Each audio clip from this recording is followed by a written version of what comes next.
So, how many of you guys have been to the Tech Field Days where we've presented before already? By show of hands. Most everybody. And those who haven't, make sure. Okay, so we've got a few folks.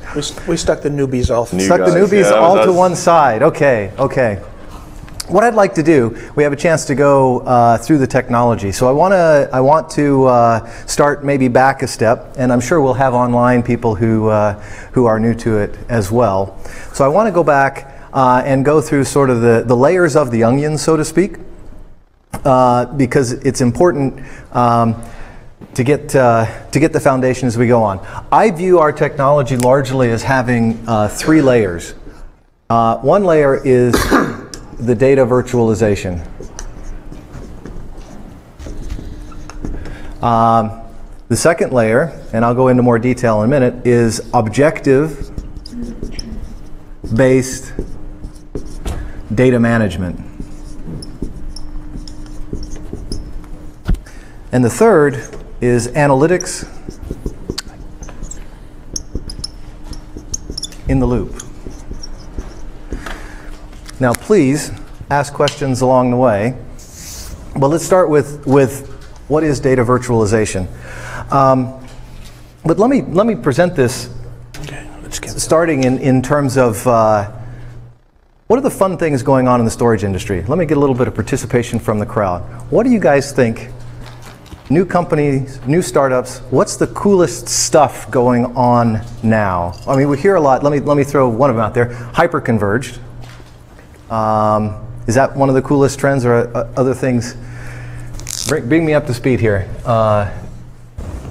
Climbing the hill of false expectation. We got a lot of jaded people here. Come on. That's not a technology.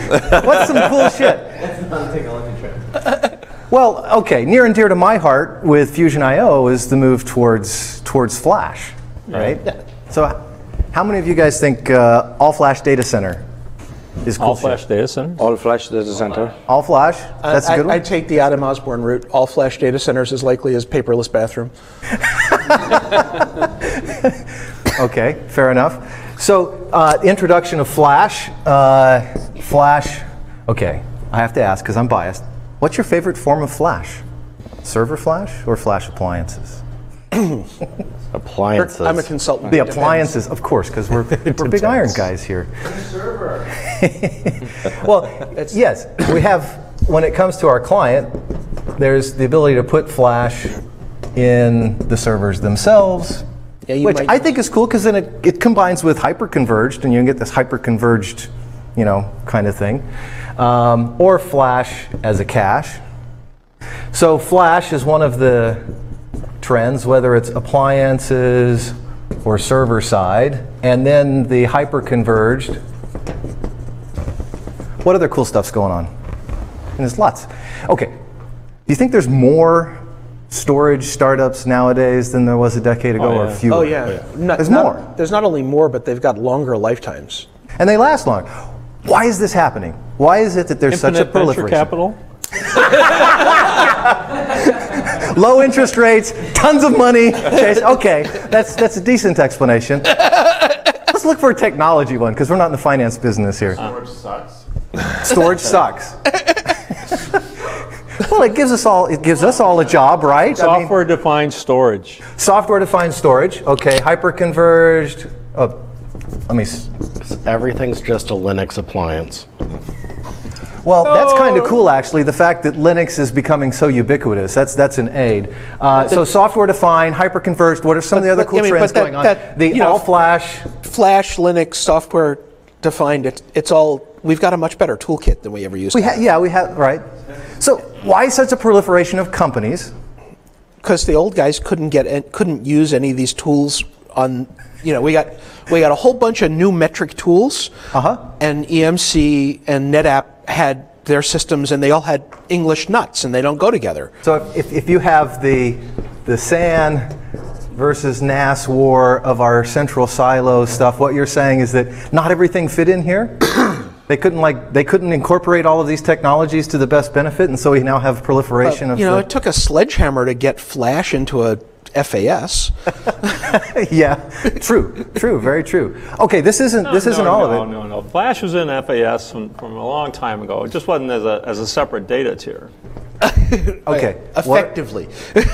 What are some of the other cool things going on? We focused a lot on the performance side of the spectrum and closer to the server side of the spectrum. What else is going on that's interesting? Commodity hardware is allowing people to go out and build their own software solutions on top of it, aren't they? So the deployment time, you don't have to build your own ASICs and the same kind of complexity and time to deploy as the COTS ties in somewhat with software defined. Yeah. You guys are missing one whole end of the spectrum. What's going on in the ultra capacity side? Yeah, there's the scale end. There's scale out. Yeah, and that's leveraging the same sort of thing. The cloud. Yeah, because the cloud guys are buying stuff in such a volume, they have to be cheapskates. Right. So they're using. But you can't buy an exabyte of storage and not go, I need the cheapest I can find. So even with infinite venture capital. So another one is scale out. So scale out, COTS hardware, software defined, the whole object-based stuff, right? Isn't that interesting? We're now doing REST APIs to access chunks of storage. Okay. What else? What else is going on? Just interesting. Okay, I have a thesis, a theory on all of this. The theory behind the proliferation of companies is driven by the fact that the spectrum from performance to capacity has gotten wider over time. As technology advances, we get better and better at building high-performance things, and this is only going to get more as we talk about the next generation non-volatile memories that will actually sit on the memory bus and have performance closer or maybe even same as or better than DRAM versus flash, which is several orders of magnitude slower. So we're seeing performance and ultra performance driven this direction, capacity and ultra capacity with cheaper and deeper drives. I mean, look at how long it takes. We're talking about 8 terabyte hard drives now. How long does it take to even just read through that once? You might as well think of it as a tape. At that point, it takes so long to get through the whole thing. So the capacity side. Against tape? So whether it's the ultra capacity or the ultra performance, I think the widening spectrum is leading to the pain points to where we're having to fill in technologies to do that. For example, you can't tap into the full benefit of high performance non-volatile memories if you're sucking it over a straw. That was our mantra at Fusion IO. And you can't tap into the sheer cheap and deep capacity unless you go to a scale-out COTS architecture. I find it interesting that whether you're scaling out within the servers or scaling out within cheap servers to get cheap capacity, both on the performance, the ultra performance, and the ultra capacity side, we're going to distributed architectures versus the centralized architecture of the traditional storage silo.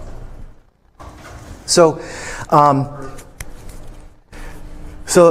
it's getting more and more complex with all of these point solutions, and what we're ending up seeing is that the pain of having data trapped in the silo is only getting more acute because you're not able to tap in to the lower cost, higher performance, or the lower cost, cheaper capacity on this side.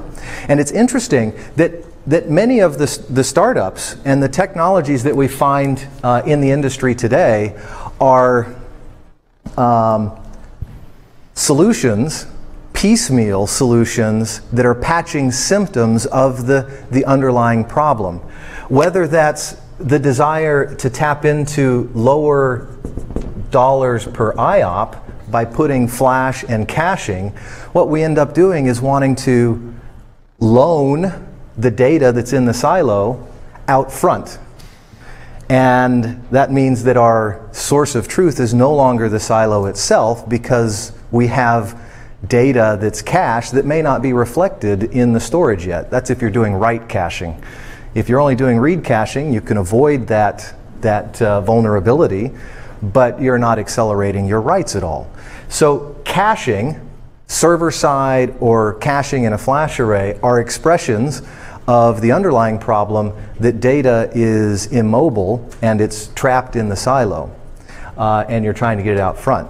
The same could be said, interestingly enough, about the entire workflow for archival or backup and restore. That's to tap into a lower cost per gigabyte and higher long-term durability of the data. And the price that we pay is that we have to map some namespace from our silo to a different catalog and namespace inside of our backup. And when we restore it, we're having to go back and say, okay, which version of this was this and what did it represent? We're having to map the identities of the data back and forth because it's a whole separate copy. So the backup, restore, and archival workflow, I would argue, are piecemeal solutions to symptoms of the underlying problem, which is the fact that data is immobile and it doesn't have the two key things here is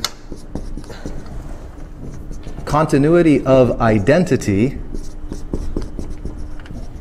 and continuity of access. And this access and identity has to transcend where the data lives, regardless of protocol that it's on or connectivity.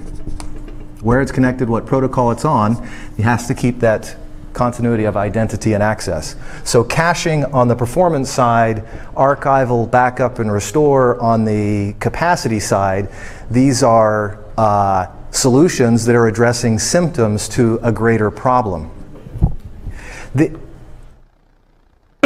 other things, there's a big trend going on right now with Netapp pushing cluster mode. How many of you guys are seeing that in the field as being a pain point, right?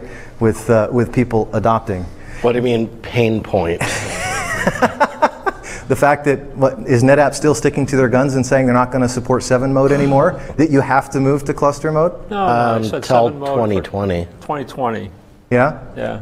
2020 meaning? End of They support. will support 7 mode till till 2020. Yeah. There's no more code upgrades on 7 mode though, right? I didn't Or say patches, that. though. Just patches. Yeah. No feature adds. Well, I find it fascinating that they lost the high ground to Isilon in the first place, and that Isilon kind of captured the scale-out world and the technical Dude, you're computing getting world Dell. first. What's that? And now Dell. Dell. Yeah. Well, here's the thing. I would argue that scale-out technologies like scale-out NAS and storage virtualization technologies like IBM SVC and other technologies that make a bigger SAN from a smaller SAN or make a bigger NAS from smaller NAS, these are also addressing symptoms of the underlying problem of data's immobility. This is to make a bigger silo because data being trapped in a small silo, now you're managing tiny little pieces of it. EMC loved to point fingers at us when we were at Fusion IO and say, yeah, that server flash is great, but you're managing a little island of data in every server. And I had administrators say, that's the pot calling the kettle black because EMC's SAN is an even bigger pain in the ass because it's an island of data trapped in the middle of my data center. Well, it's so, a semi-continent. What's that? It's Australia. It's not. It's a semi-continent. Yeah. So one of the ways we're trying to cope with the pain of data in the silo is to make yet a bigger silo out of it. Yeah, but as Arlo Guthrie said in Alice's Restaurant, one big pile is better than 2 little piles. Until you have to start worrying about mapping it to the back end or caching it on the front end, and then this is an orthogonal direction and you get compounded complexity. How do I back up and restore this now huge continent? It becomes more difficult just by the sheer mass of it. So scale out and virtualization of smaller storage systems into larger storage systems, those, I argue, are piecemeal solutions trying to solve what are symptoms of the underlying problem of data being siloed in the first place. One could say the same about hyperconverged, where you're making a virtual SAN from your DAS. These are also expressions of data being trapped. So what's the net of it? What I'm trying to get to is this first layer of technology and what does it take to actually solve the real problem. And to solve the real problem, we have to have the data with its identity external from the storage that's holding the data itself. So the key technology to data virtualization, and if somebody comes and says, yeah, we do data virtualization too, unless they do this, they can't. And that is, you have to externalize the metadata and the control plane.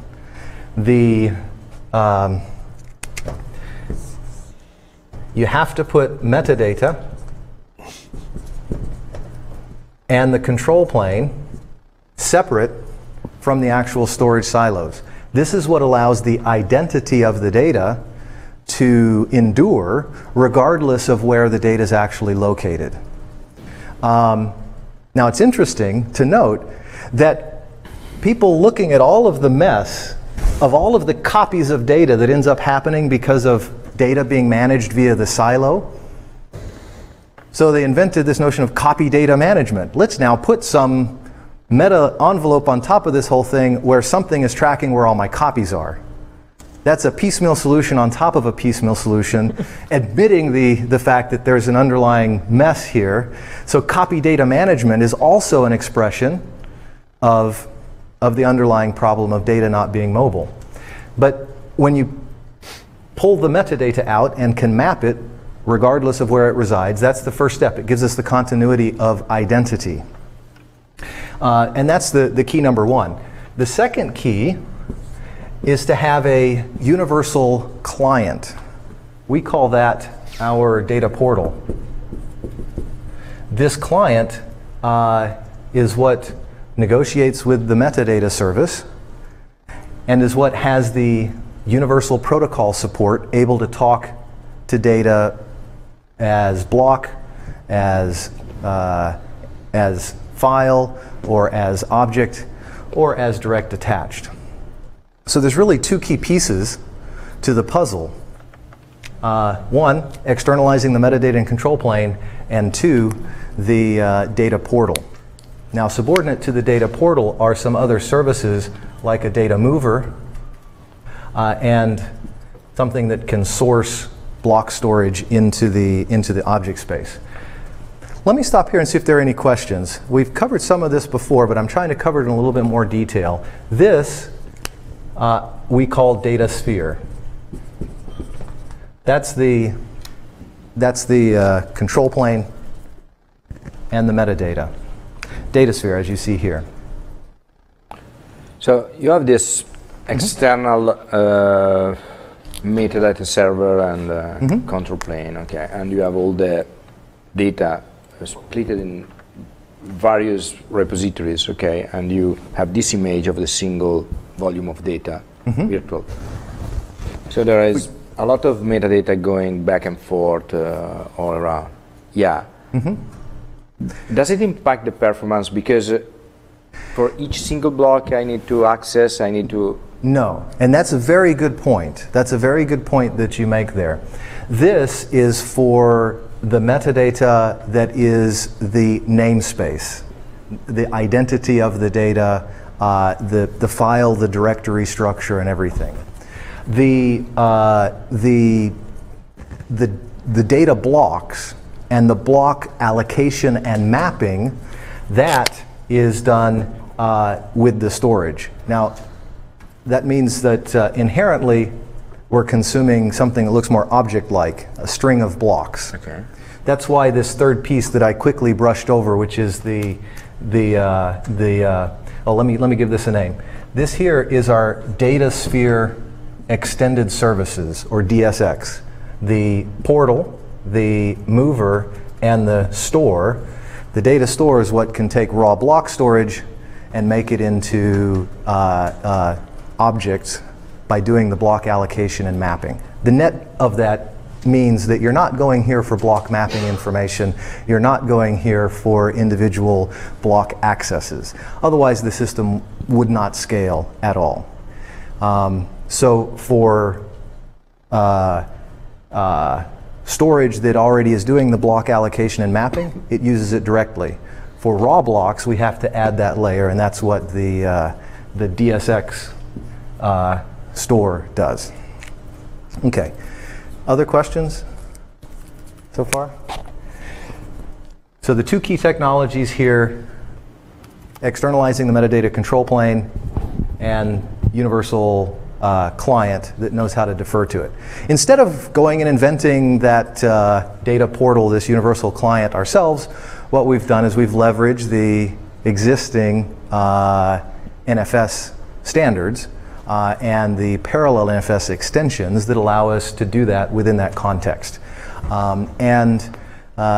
That's been facilitated by the fact that the Linux kernel maintainer of the NFS stack is a member of our team, Tron Mikkelbus. So these things are going upstream into Linux. Now the net of this is that we've now decoupled the physical location of the data from its logical identity, and that allows data to exist anywhere across the infrastructure. So backend storage there could be Fiber Channel or iSCSI or NFS or... Exactly. Precisely. Any connectivity for any protocol. And effectively you're using it as an object storage device or something that... No. Yeah, it has to be elevated to talk chains of blocks, but the identity of those chains of blocks is here in the file system metadata. So if it's a type of storage that already does the block allocation and mapping things like NAS already does, or object storage already does, we're good. If it's raw block, then we have to add that layer. And that's what the DSS does, the DataSphere Store thing. It's doing making it into an object store, in essence, that block storage. Yes? So this is a question that I already done, I think. So I totally agree with Linux. So you have the Linux developer, and that's good to push code. I don't understand other operating systems. Yeah. So on other platforms, what we're doing is we take that same piece of logic that does redirects the data path and can talk the different protocols, and we actually put that out front of the existing SMB control plane. So in Windows, to be more precise, we put a filter driver in front of the Windows existing SMB client. So Windows thinks that it's talking to an SMB capable file server, but the SMB client never actually sees any data accesses because our filter driver traps those and redirects them, having negotiated through the sideband control panel, the control plane, to route the data directly. So we move the routing function that was down here, we pull it up so that it can be routed by this filter driver that front ends the SMB client. This does mean that you're loading a module inside of Windows that is able to do that. Now, that's Windows and Linux. The same is true for ESX, parking something inside of the ESX hypervisor. And there's a fallback. There's a fourth. And the fourth is that instead of going through a native portal, which is a client built into the kernel of the respective OS, that you go over a legacy protocol like traditional NFS v3 or SMB or CIFS, and go to the portal more as a service. That's more of a gateway model, which loses some of the performance benefits, but it gives you universality now.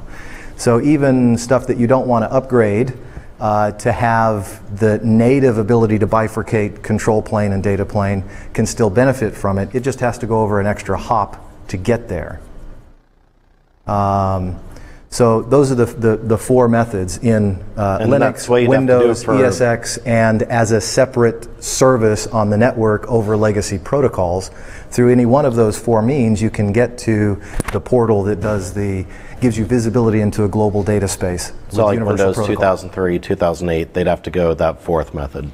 Yeah, yeah. And typically that's kind of like we found at Fusion IO. People who are really interested in efficiency and performance are willing to upgrade to get that latest and greatest. And other folks who want to have just maintain support for their status quo, don't want to touch it, they need to be able to do that too. And this gives them the best of both worlds in that sense.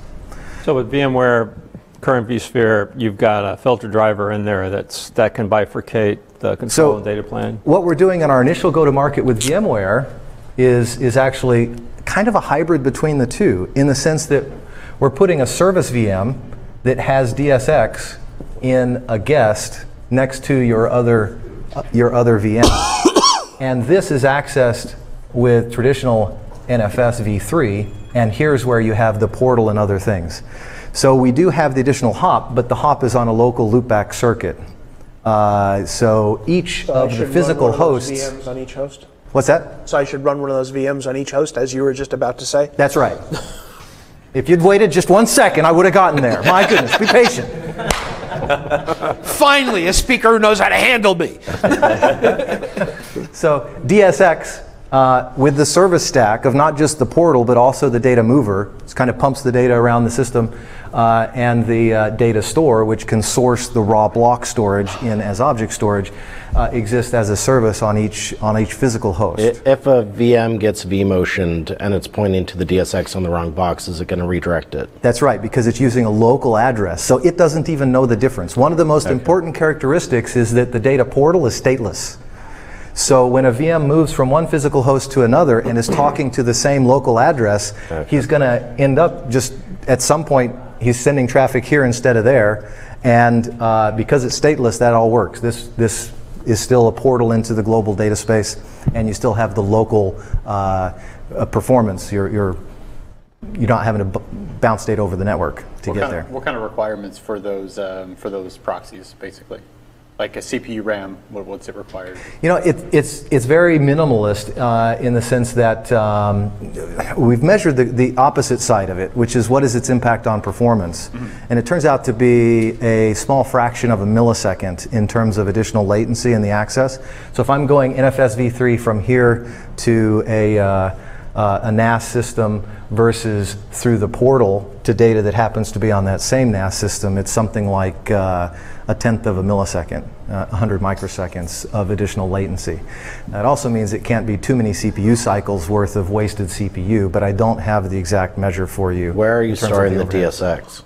What's that? Where are you storing that DSX VM? So DSX, and the interesting thing too is that DataSphere itself are both able to be deployed as VMs.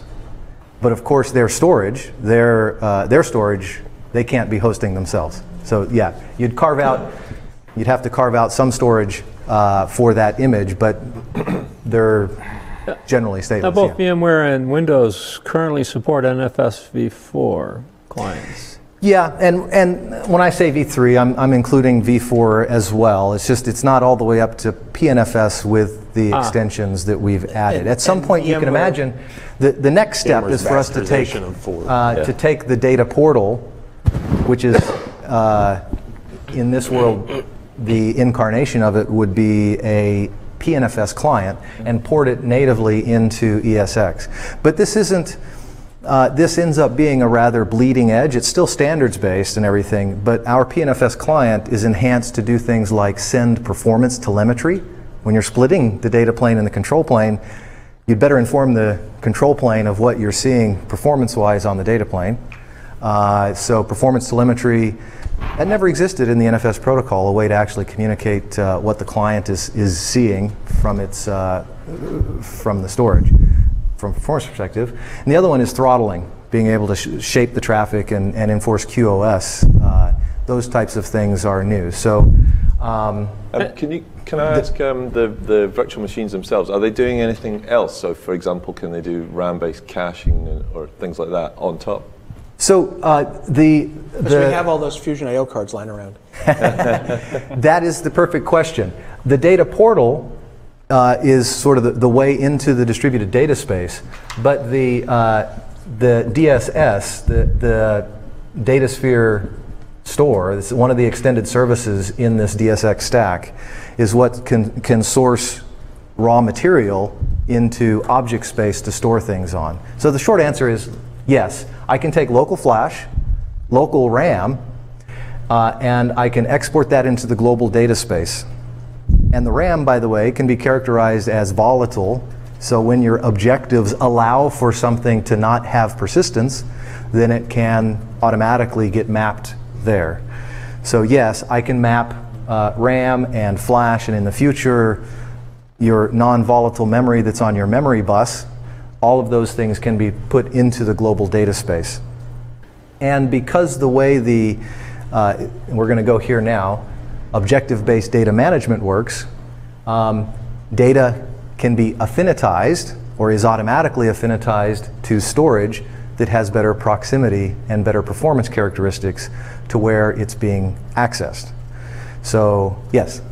So you have some of your data on the local flash, maybe, or on a flash array, and some on a conditional array. Okay. Yeah. So the data could exist anywhere, which is like I'm creating a massive number of degrees of freedom with it, which is good and bad. It's better than right now where the app owner and the storage admin negotiate what silo they're going to put it on, and that's where it resides from hence and forevermore, unless you want to go and reconfigure the app and take it down in all kinds of mess. Now I've made it so the data is liberated, can live anywhere, but that creates its own mess. Now I have to have some sanity around where things get placed and why, when they get moved, etc. That's what you were going to get to? Yeah. So that's our second layer. And that's why doing just the first is kind of, well, it's a little bit better. At a minimum, I could take the whole app and say, move it over here, and I'm doing with a switch of software, flipping, a few buttons on a GUI, what used to take a whole lot more work to move data around and redirect the application to it. But we need to have some way to add sanity to it. And that's where objective-based data management comes in. And let me describe that now first. The data owner is, I guess I better sit over here because the light. Let's think of it like this. Every single capability that the storage offers, the level of performance, the latency, the bandwidth, and every even abstract characteristic of the data or of the storage system, like the fact that it belongs to this department or that it resides in Ireland versus on the continent, every single characteristic of the storage can actually be flipped around to be thought of as, is it a need of the data or not? Does the data need that thing? And so objectives really are an abstract expression of what the data needs, and it ends up being a kind of renormalized abstract way of talking about the capabilities of the storage. Now, Casey's going to actually show this on when we demo the product.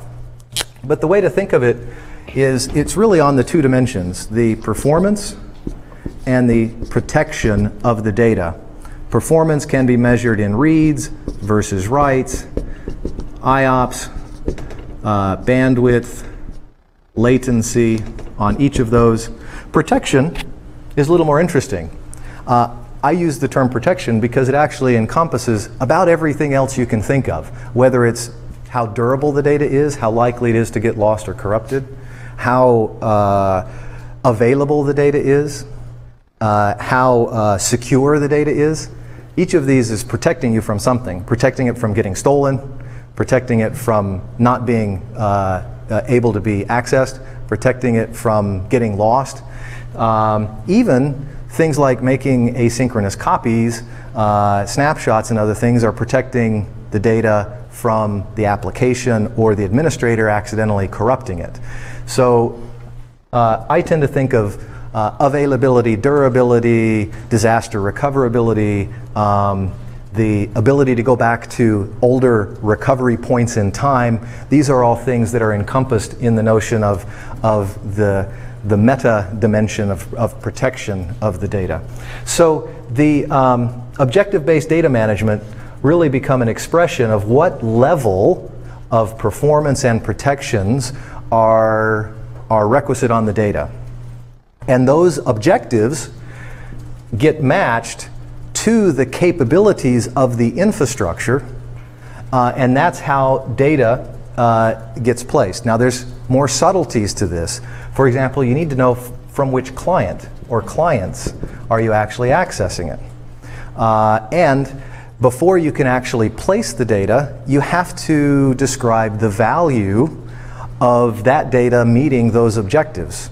And that's where this next step comes in, which is to match the objectives to a service catalog of SLAs, which are really a way to represent the capabilities of the infrastructure and to add the price side of things. What does it cost to meet certain performance and protection, specific performance and protection levels have some cost with them, and that's expressed in the SLAs that are in the service catalog. This service catalog and the SLAs are a way to slice up the physical infrastructure and make it available for use. The objectives are continuous, and you can describe them on each individual dimension, but once you've got the collection of the objectives that you need, those have to find a specific SLA which is capable of meeting it. So think of this as kind of like you go to Amazon S3 and it says, I can give you this amount of performance, this response time, et cetera, and by the way, it's going to cost you this amount per gig and this amount per op and this amount per byte transfer. Is it just cost per performance, or is it like snapshot ability and clonability and things of that nature? I mean, there are characteristics of a lot of these storage systems that are useful for customers. That's right. So all of those things get folded into the dimension of protection. If you describe recovery points in time, where I need to have prior images of this thing going back in time and a tail this long and this many of them retained. Continuous replication, those sorts of things? Exactly. That all actually gets described here as one of the protections. This is a different way to think about snapshots and async replication and those things. You're folding them into the notion of the goal first. It's goal-oriented. What's my goal? My goal is to have prior images in time that I can fall back to if there's any problem.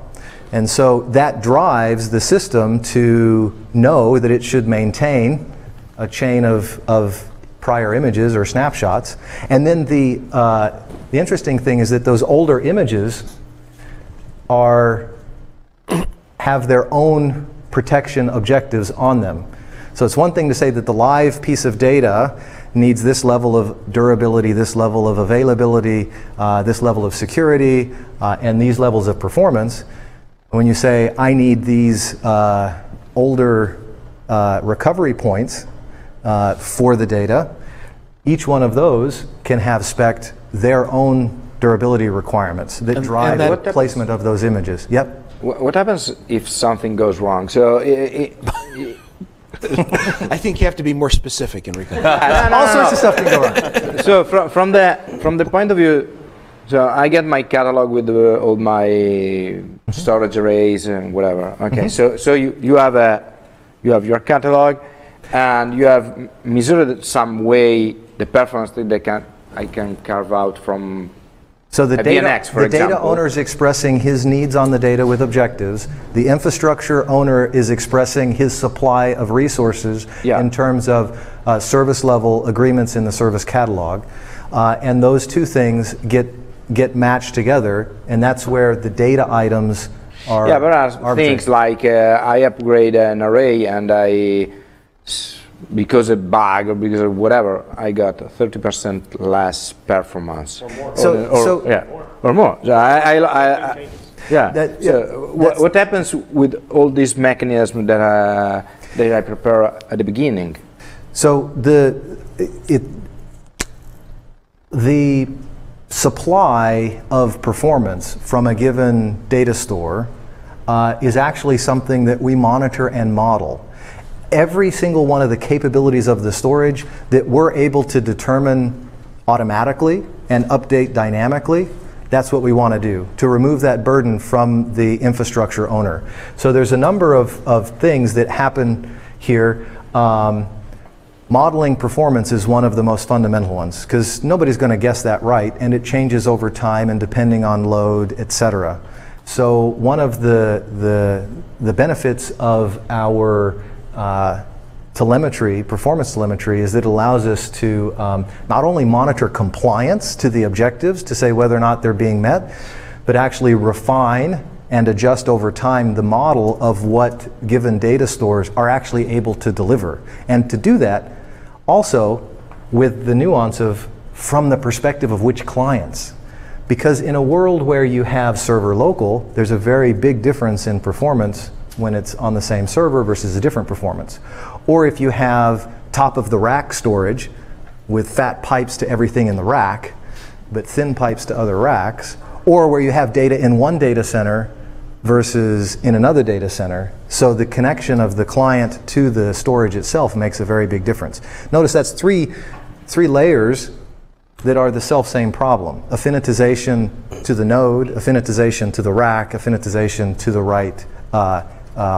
right data center. For us, those are all the same problem. And our performance monitoring that's tracking not just the aggregate that a DS is able to pump out, but also the amount that it's able to deliver to each of the clients allows us to model the net impact of whatever your topology is and adjust to it over time. So if you're adjusting to it over time, how do you surface the capabilities when you initially put the system in? So the first is that the admin doesn't have to do that. But there's a fundamental rule here, right?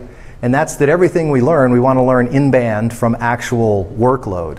That means that at the initial state, we can have an artificial load generator that simply stresses the system enough for it to get a good initial estimation and to go off of. So how do you deal with things with like an array that's doing storage tiering automatically behind the scenes, so you're not getting a consistent performance? Yeah, in that case, it's going to see the performance that the system is able to do given the blend of objects that are on it and how they're being accessed.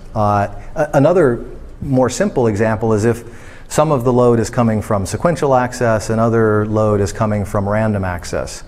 That definitely complicates the picture, but what we're seeing is the system can still be very resilient even if there's let's call it nonlinearities in the supply of performance from the storage.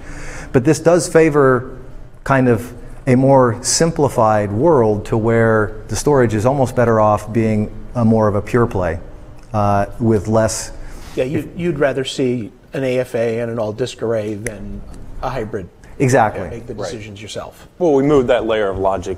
Yeah, we shifted it. You should collapse those layers of logic. So it doesn't make sense to have RAM flash disk, RAM flash disk in each of these. Don't run fast, publish a flash LUN and a disk. But this is an inherent problem when you stack, caching on top of caching, and they have masking effects. What we're doing is saying, let's pull it all the way up. This again is the benefit of taking the data virtualization and subsuming all of these point solutions to symptoms of the underlying problem and addressing it head on. So you also have your data protection scheme somewhere because you need to replicate data somewhere else. Yep. So it's two layers. The protection objectives might drive the selection of which storage nodes should be used. And to choose storage nodes that can offer the durability and availability that you're requesting. But there's a second layer, which is that within our data portal, we've enhanced it to be able to do synchronous mirroring. And that allows us to aggregate the availability and durability of multiple storage nodes within the system. And that's how we can build a hyper-converged topology using this, where you don't even have any shared storage. All you have is the server local storage, which doesn't offer the availability and durability that you might otherwise want, with the data portal offering that mirroring capability. We can get the aggregate availability and durability by replicating cross-node. And by the way, that has a huge benefit Unlike most of the hyper-converged solutions today, which use a hash-based block scattering, where every node is compromised by the lowest performing node within the set, and their reliability is compromised by the least stable node in the set. This affinitizes the data for the purpose of most optimally getting the performance objectives. And that means that if you have nodes go down, most likely what they're holding is the stuff they were using, and the only services that are offline are the ones that they were previously running. So you can also manage all the evacuation or an array or whatever it needs. So you can manage. So you can manage it also manually, not just in case of a fault. I'm sorry, I didn't understand. So if you need to manage your infrastructure underneath manage these guys. Yeah, and you want to shut down one of them. And it's very interesting that these protection objectives and the protection capabilities that are advertised from the storage can actually be used to affect servicing downtime or decommissioning, because all you do is have the advertised availability of the node go to 0, and the objects that need availability will be evacuated because they need to go somewhere else to meet their objectives. And any data that is left there, by definition, doesn't need availability, and it's fine for it to be offline while you service it. If you're going to decommission it, then you additionally reduce the durability to 0, which is a way of declaring that nothing's going to endure that's on this, and the system would automatically move the data off. So you can see decommissioning and servicing actually use the same language of the advertised capabilities being matched dynamically to the needed So objectives. you have sort of some mechanisms to automatically populate the data store catalog, let's say. Correct. But how does a application identify its data requirements? There you go. That's the harder problem, and that's where this last layer comes in, and we have to go quick because we want to be able to demo it. Before we move there, all of this publishing capabilities is great if SMIS worked. So what storage systems you're going to support things That's like exactly snapshots right. on at launch? Yeah. EMC, Netapp, Dell. Okay. EMC, Dell, or Dell, Netapp, and but Dell or EMC is fine. I can't keep up. The industry's changing too fast. All of their arrays or one of their arrays? Well, with Netapp, it's fairly uniform. It's well, they make a bunch of stuff, but people only buy 7 FAS. mode, and 7 mode and cluster mode with Netapp, Isilon and VMAX and VNX with EMC. What are you doing to help with cost accounting and billables and billbacks? You'll see it in the demo. All right. Yeah, we'll see that in the demo, which we've got to jump to. But that actually it comes in twofold. Let me jump to one thing. When it's mapped to the service catalog and to an SLA capable of meeting those objectives, that also gives a place to put in the price rates. Rates can be on per unit capacity or per unit of performance. Those price rates have two functions. One function is for the arbitrage engine who's doing the economic benefit analysis of deciding where to place things. And the other one is for chargeback, so you can say what is what's the net cost to the data owner of meeting his objectives. So the pricing comes in. That is the difference between a service level objective and a service level agreement, is that the agreement is where you've agreed on the pricing that it takes to meet those objectives. Okay. Well, and on the penalty you're going to pay when you don't meet them. And on the penalty. And actually that's very interesting because the penalties are shaped differently depending on which of the objectives you are missing, and this helps to determine whether it's better to not meet the performance objective than to not meet your protection objectives. Right. You probably want to sacrifice performance and make sure that you maintain the durability and availability of the data. But that's where the pricing comes in the service level agreement. So the durability specifications are flexible enough. I can say, I want the last 3 snapshots stored in 2 data centers. So the snapshots, the prior images in time, those have their own protection specs, and to a certain extent are treated like like separate objects, but also subordinate objects. Right. Yeah, so the protection objectives are repeated again for the prior images of the object. So the last thing is, like was pointed out, if the data owner had to go in and put this on every single individual file, it would be a nightmare. And sticking them on there in a static way that says, okay, I need gold performance, it'd be a nightmare if you had to go and update them. So having to set it on each one and then having to change them over time would be very problematic. And that's where smart objectives come in. Smart objectives are objectives that use analysis of the access patterns, both the immediate and with access to full analytics of the history of access, to be able to dynamically determine what should be my objectives at this given point in time.